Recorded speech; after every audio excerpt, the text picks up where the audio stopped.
रमज़ान रमज़ान रमज़ान रमज़ान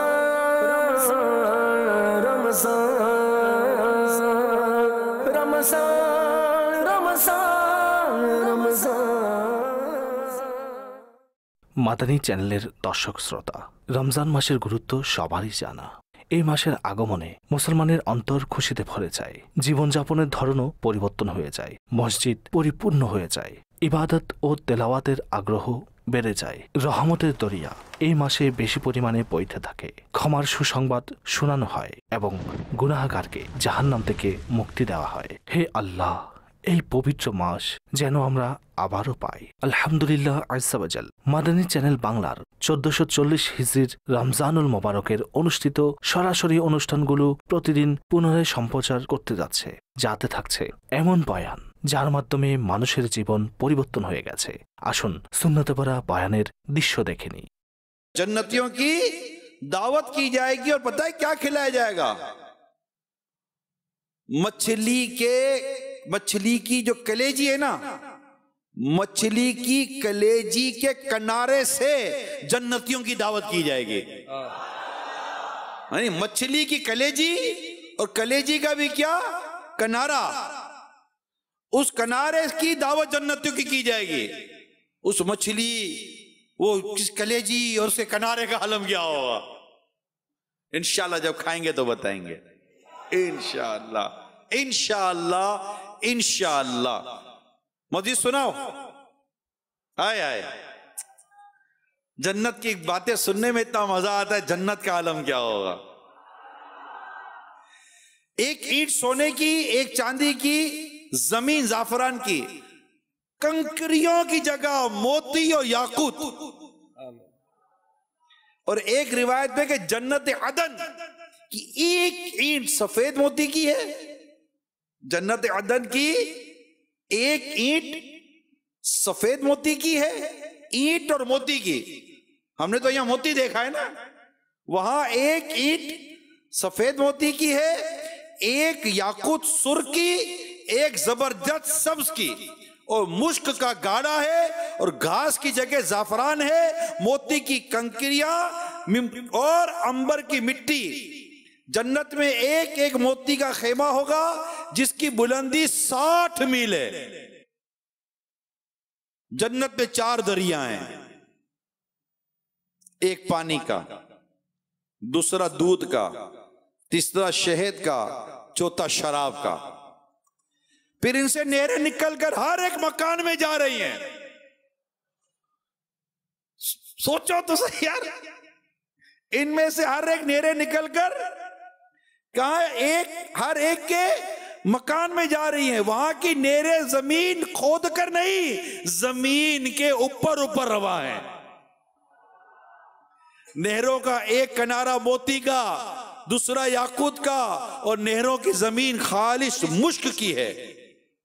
वहां की शराब दुनिया की सी नहीं जिसमें बदबू और करवाहट और नशा होता है, वो पीने वाले बेअक्ल हो जाते हैं। नहीं नहीं, यहां तो शराब पीने वाले बेअक्ल आपे से बाहर वो बेहुदा बकते रहते हैं।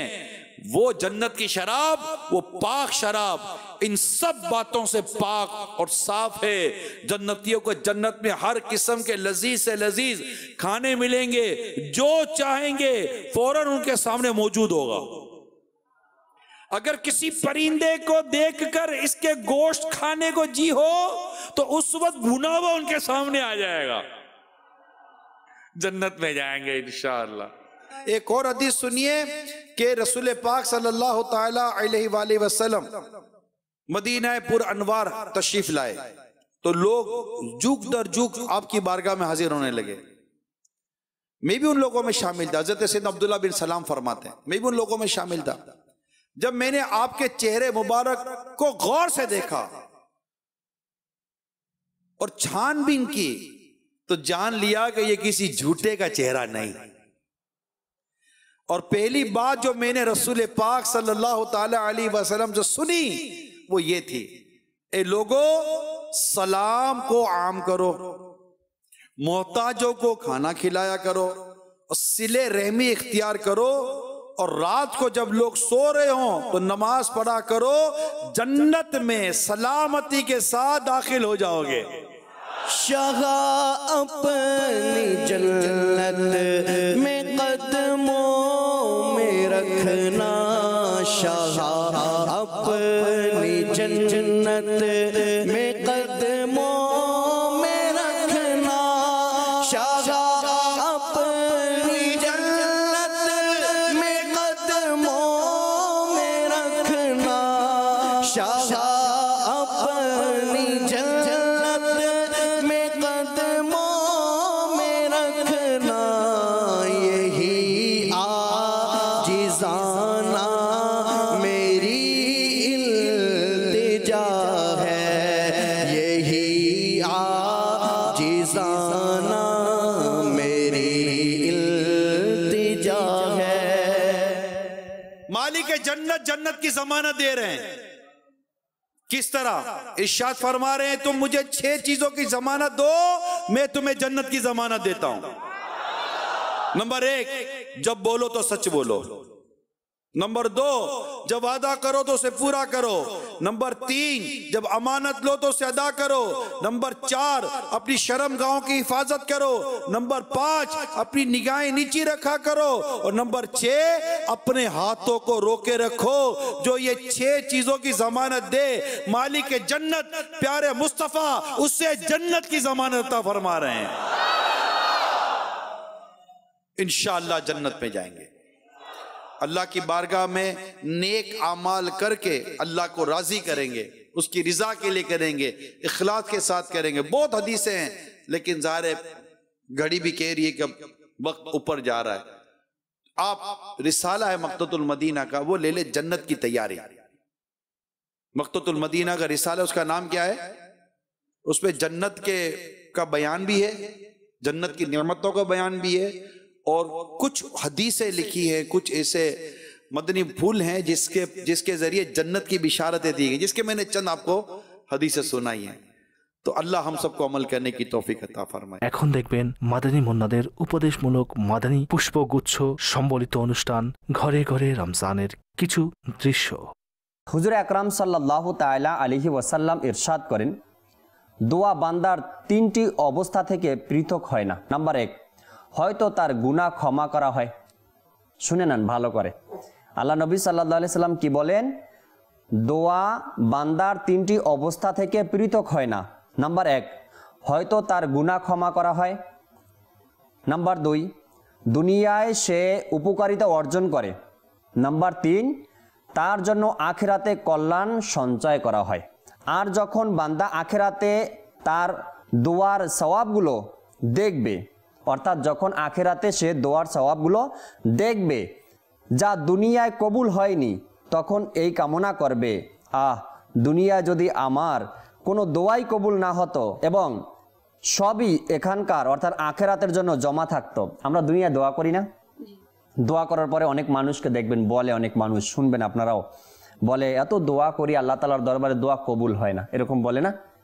এই কথাটাই এখানে আসছে 3 নম্বরে, যে বান্দা যে দুনিয়াতে দোয়া করে আর দোয়া করার পরে দেখে যে সে দোয়া করলো কিন্তু এটার একটা ফলাফল আসবে। যেমন আমি অসুস্থতার জন্য দোয়া করলাম, আল্লাহ আমাকে সুস্থতা দান করো, বারবার দোয়া করতেছি কিন্তু সুস্থ হচ্ছি না, তখন কি মনে হয় যে আমি একটা ফল পাবো, দোয়া করলাম, দোয়ার যে একটা ফলাফল আসবে, এটা আসে না।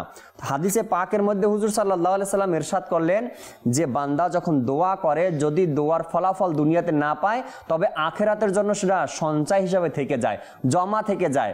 যখন সে কিয়ামতের ময়দানে উঠবে আর তাকে এগুলো দেওয়া হবে, এই নিয়ামতগুলো দেওয়া হবে, তখন সে অবাক হয়ে যাবে আর বলবে, যদি আমার দুনিয়াতে কোনো দোয়াই কবুল না হতো, সব দোয়া আমি দুনিয়াতে করতাম আর কবুল হতো না, এখন আমার এই আখিরাতে এগুলো কাজে লাগতো।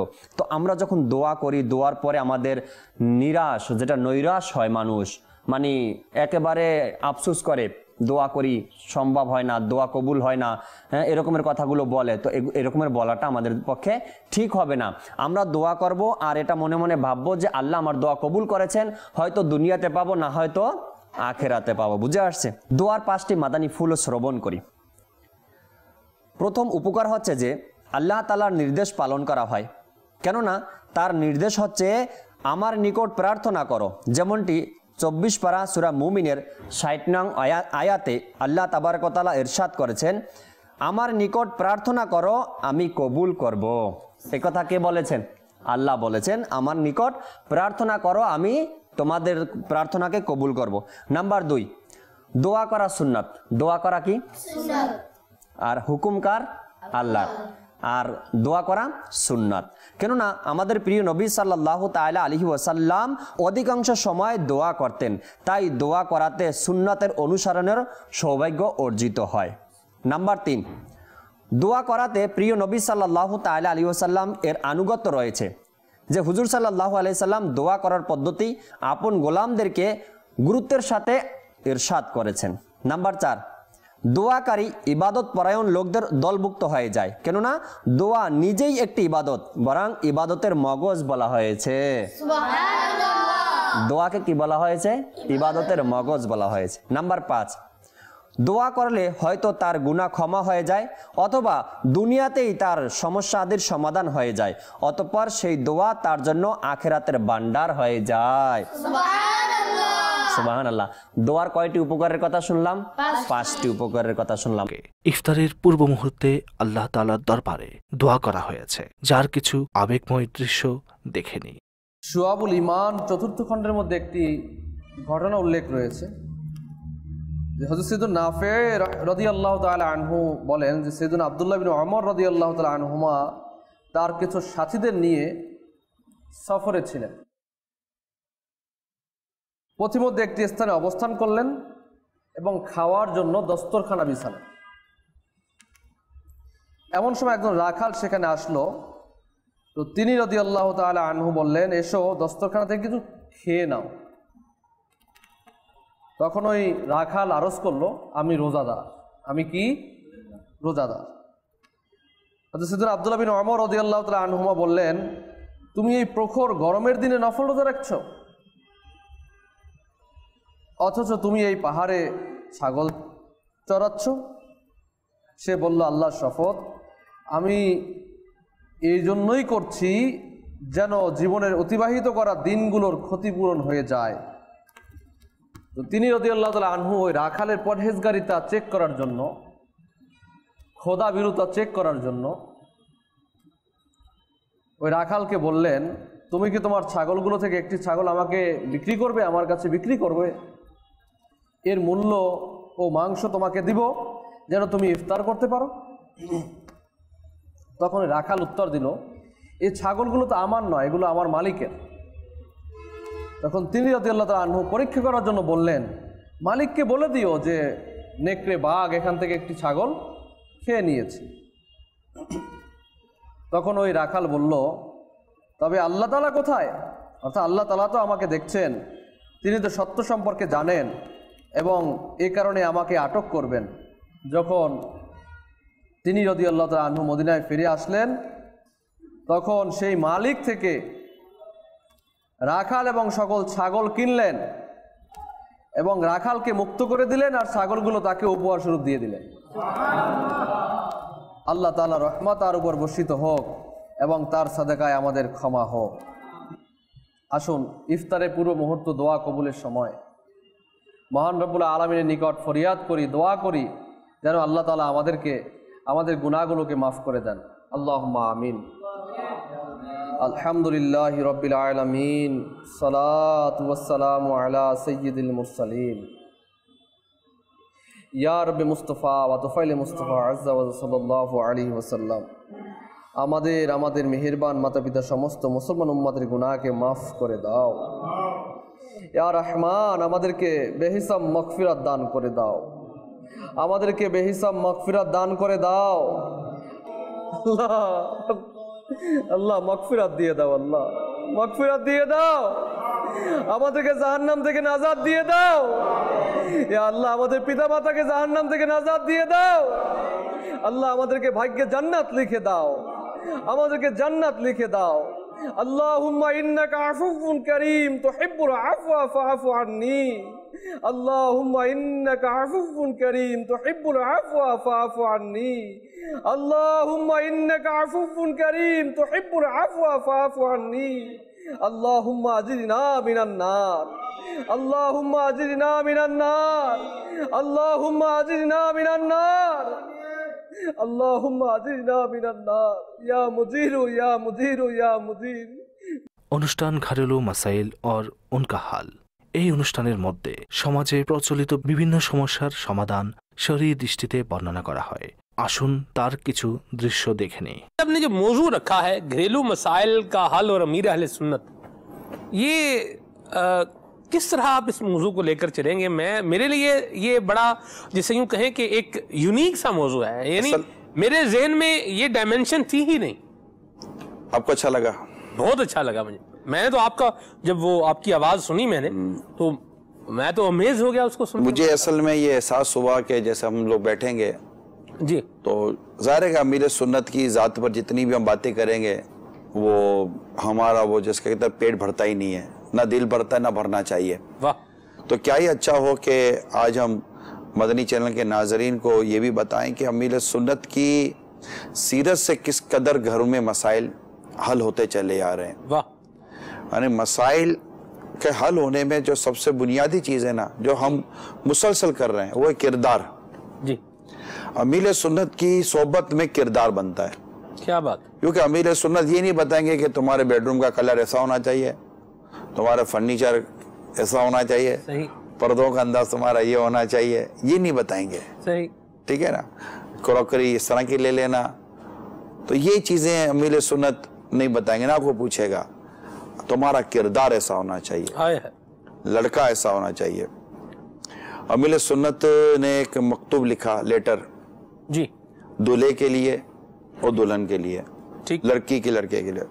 बंदा अगर उसको पढ़कर अपनी शादी के बाद की जिंदगी गुजारे ना, तो मुझे उम्मीद है कि इसके घर में झगड़े नहीं होंगे। सुभान अल्लाह। अच्छा, हम तो आज वालिदैन के बारे में बयान कर रहे हैं ना जी, लेकिन हमने तो माहौल में आने के बाद इनसे वालिदैन का बयान सुना ना। है।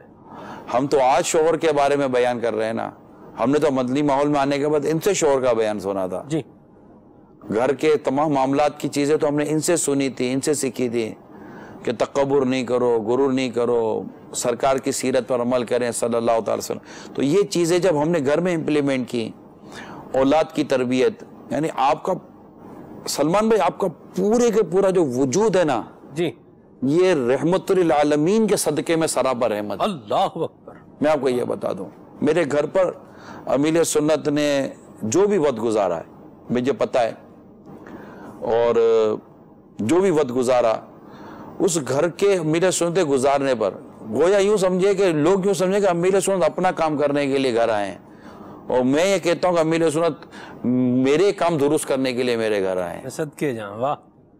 इनके वजूद से इस कदर मेरे घर को, मेरे घर वालों को, मेरी फैमिली को, मेरे बच्चों को, इवन कि आप यकीन माने मेरी अपनी जिंदगी के अंदाज को जो फर्क पड़ा, ये इनके वजूद की बरकत है माशाअल्लाह। तो अच्छा, अब जो करीब आते रहे, जो बयान सुनते रहे, वो घर जाते रहे, मेरा ख्याल है कि शायद मुझे देखने सुनने वाले में हजारों इस्लामी भाई होंगे जिन्होंने बापा का बयान सुनने के बाद पहली बार जाकर माँ का हाथ चूमा होगा, जिन्हें अमीर सुन्नत का बयान सुनने के बाद पहली बार जाकर अपने वालिद का हाथ चूमा होगा। आज लोग कहते हैं कि जनाब आपका बयान सुनकर हमने वालिदैन से माफ़ी मांगी, लेकिन वो आज हम कर रहे हैं ना, हमने इनसे सुनकर आप तक पहुंचाने की कोशिश की है, लेकिन हमने भी इनसे सुनकर अपने बाप का हाथ चूमने की तरफ गए होंगे, बाप की कदर को समझने की कोशिश की होगी। तो जो घर में असल जो घर के अंदर जो तब्दीली लाता है ना, वो किरदार है, जिस पर हम 22 सिलसिले कर चुके हैं। ऐसी बात। मगर वो किरदार कैसे संवरता है? खाली मेरे और आपके यहाँ बोलने से नहीं संवरेगा, वो किरदार संवरता अमीर सुन्नत की सोबत से और इनकी उन बातों को सुनकर, सुभान अल्लाह, इनकी वो किताबों को पढ़कर, क्योंकि किताबें पढ़ के सोबत मिलती है। हजरत अब्दुल्लाह इब्न मुबारक रहमतुल्लाह तआला अलैह नमाज पढ़ के घर तशरीफ ले जा रहे थे सलमान भाई जी। लोगों ने कहा हजरत हमारे साथ भी कुछ वक्त दीजिए, तो आपने इरशाद फरमाया कि मैं घर जाकर साहबाए कराम की सोबत में बैठता हूँ, तुम्हारे साथ बैठ के क्या करूंगा? लोगों ने अर्ज की हुजूर अब तो साहबाए कराम तो दुनिया से रुखसत हो चुके हैं, अब तो इमाम आजम के शागिर्द हैं। आप साहबा करम की सोबत में कैसे बैठते हैं? तो इरशाद फरमाए मैं वहां जाकर इनकी लिखी हुई बातों का बगौर मुताला करता हूँ जहां मुझे इनकी सोबत मिलती है। अल्लाह अकबर, सुभान अल्लाह। जब मदनी चैनल नहीं था ना सलमान भाई, तब एक अमीर सुन्नत की वीसीडी थी, घर अमन का घेवारा कैसे बने। ये हमारे बड़े शहजादे हैं, इनके घर में हमने वीसीडी रिकॉर्ड की थी। हमारे भी नए नए तजर्बात थे। आपको याद होगा अमीर सुन्नत की इनफरादी कोशिश, जी। अमीर सुन्नत के अलावा किसी का चेहरा नहीं आता था, ऐसी बात। अमीर सुन्नत का चेहरा होता था। जो सवालात करते थे उनके भी चेहरे नहीं आते थे, विदाउट एनी डाउट। मैं आपको बता रहा हूँ, उस वीसीडी ने ऐसा जबरदस्त मदनी इनकलाब बर्पा किया, लोगों को इस कदर उस वीसीडी से फवायद हासिल हुए कि बस इसी तरह नाचाकियों का इलाज ये घरों में गया, इसने घरों में तब्दीली पैदा की। अच्छा, बाज़ औक़ात अब तो खैर ये मौका नहीं मिलता, बाज़ औक़ात अमीर सुन्नत ने इस्लामी भाइयों को समझा कर इनके घर बचाएं, अपनी मदनी बेटियों को फ़ोन करके इनके घर बचाएं, बात करके, और इस तरह के कई मसाइल हल किए हैं। कईयों के कारोबार को अमीर सुन्नत ने मशवरे देकर बेहतर किया है। यानी ओवरऑल अगर मैं आपकी ज़िंदगी का जायज़ा लूँ ना, आपने इस्लामी भाइयों को बीमारियों से बचाया, नुकसान से बचाया, कर्जों से बचाया, गुस्से से बचाया, चिड़चिड़ेपन से बचाया, आपने तशद्दुद से बचाया, आपने हुकूक याद दिलाए, माँ बाप की ताज़ीम करवाई, औलाद की कैसे तरबियत करनी है ये सिखाया, घर कैसा होना चाहिए ये बताया, घर में कैसे रहना चाहिए ये बताया।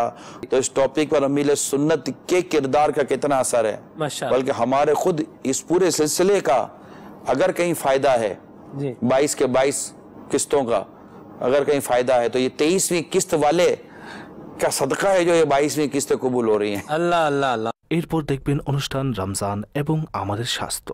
আসুন তার কিছু দৃশ্য দেখে নিই। যদি কারো ব্যাক পেন হয়ে যায়, তাদের জন্য মূলত প্রাথমিক পর্যায়ে চিকিৎসা কি দেয়া যেতে পারে? জি, ব্যাক পেন যদি হয়ে যায়, হ্যাঁ, আপনার কোমরে ব্যথা অনুভব করছেন, হ্যাঁ, পেন কিলার খেয়ে নিবে, দোকান থেকে পেন কিলার পাওয়া যায়। সাধারণত যেটা হয় আমাদের মানে মানুষ, আমরা বাংলাদেশের আমরা অধিকাংশ ক্ষেত্রে বিশেষ করে স্বাস্থ্য নিয়ে আমরা খুব একটা ভাবি না, স্বাস্থ্য সম্পর্কে আমরা খুব একটা সচেতন না। আমাদের সামান্য একটু ব্যথা হলে, কোমরে ব্যথা হলে আমরা অনেক সময় এটাকে কিডনির ব্যথার সাথে মিলিয়ে ফেলি, এই করি, বিভিন্ন ধরনের আতঙ্কে ভুগি, বাট আমরা ডাক্তারের শরণাপন্ন হই না। আমরা কি করি, ফার্মেসিওয়ালার কাছে যাই, সেখান থেকে আমরা ব্যথার ওষুধ খাচ্ছি, বিভিন্ন ধরনের ওষুধ খাচ্ছি। আদৌ আমি জানি না আমার ব্যথাটা কেন হচ্ছে। এটা কি আপনার অনেক সময় দেখা যায় যে কোমরের ব্যথার এই পাশে যে গ্রোইন এরিয়া বলে, এখানে আবার অনেক সময় কিডনির জন্য হতে পারে। তো এই ধরনের আপনার কিছু সমস্যা থাকতে পারে। সেক্ষেত্রে আমি পরামর্শ দেবো, যদি ব্যথা আপনার অনুভূত হয়, আপনি দেরি না করে অতি দ্রুত আপনি আপনার যে যদি কোনো জেনারেল ফিজিশিয়ান থাকে আপনার সিলেক্টেড, অথবা আপনি যে কোনো ডক্টরের রেজিস্টার্ড ডক্টরের পরামর্শ নেবেন।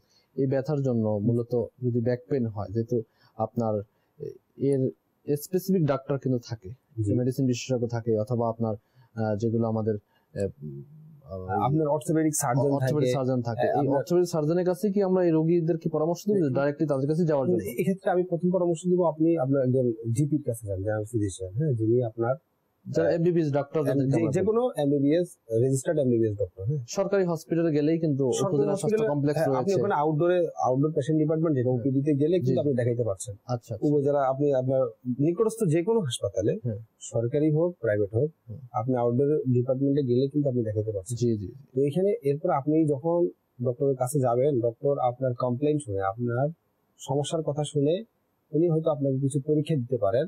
এই পরীক্ষাগুলো দেওয়ার পরে হচ্ছে উনি নির্ধারণ করবেন এই ব্যথাটা কেন হচ্ছে। নূরে কোরআন, কোরআন বুঝার অনুষ্ঠান নূরে কোরআন, যাতে কোরআন তেলাওয়াতের সাথে সাথে অনুবাদ এবং তাফসীর বয়ান করা হয়। আসুন তার কিছু দৃশ্য দেখে নিই। মাদানী চ্যানেলের দর্শক শ্রোতা, আলহামদুলিল্লাহ আজ্জা ওয়াজাল নূরে কোরআন অনুষ্ঠানের এই পর্বের সর্বশেষ অংশ, সারাংশ মাদানী ফুলের মধ্যে। এখানে আমরা আজকে সূরা আনকাবুতের 56 নং আয়াত, এর মধ্যে আমার আল্লাহ তাআলা ইরশাদ করছেন, ইয়া ইবাদিয়াল্লাযীনা আমানু ইন্না আরদি ওয়াসিআ ফাইয়ায়া ফা'বুদুন।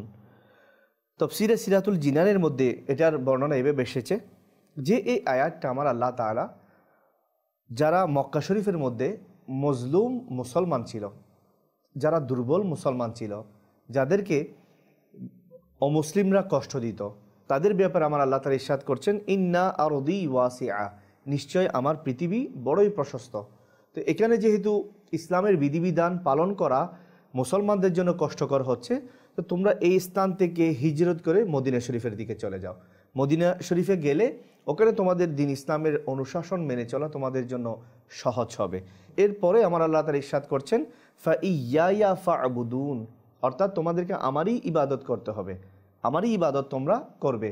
অর্থাৎ পৃথিবীর এই জায়গায় না হলে অন্য জায়গায় গিয়ে আমি একমাত্র ইবাদত করব আল্লাহ পাকের, কিন্তু অন্য কারো ইবাদত করার কোনো সুযোগ কোনো অবকাশ আমার আল্লাহ তাআলা কাউকে দেন নাই, কোনোদিন হতেও পারে না।